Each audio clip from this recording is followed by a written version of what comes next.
we just jump topics quickly, talk about international students.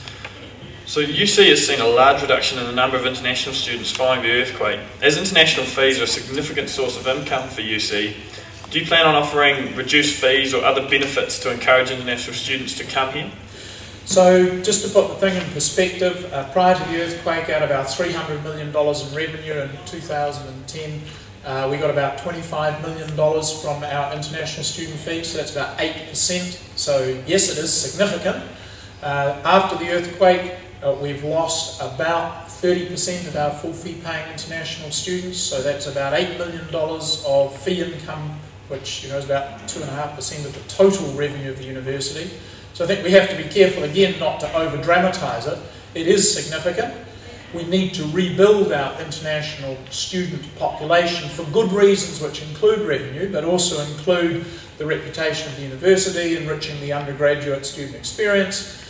But we also have to remember that half of our international students actually pay domestic fees because they're postgraduate students on PhD programs and other such programs. So the actual full fee paying undergraduate population is about 1,000 students, and that 1,000 students is shrunk by that 30%. So we're out and about already, telling the University of Canterbury story, trying to undo some of the damage the media both did and is doing in repeatedly showing pictures of a fallen down Christchurch.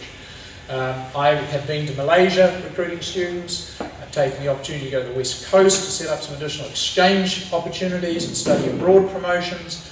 And in fact, in 10 days' time, we'll be going to visit about 5 institutions in China, which either feed our students or provide study abroad or exchange students to the University of Canterbury. So we are certainly getting out and telling that story. Whether reducing fees is a good way to attract more students is highly debatable. The reality is that the cost of a university education at the University of Canterbury for an international student is a fraction of the cost that they would pay in the UK or Australia or the US. That this is extremely good value for money.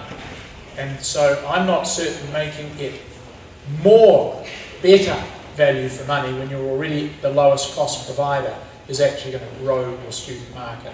Our real issue is to make sure international students hear about and understand the quality of the offering at the University of Canterbury, the safety of our campus, and the fact that we do have life in the city.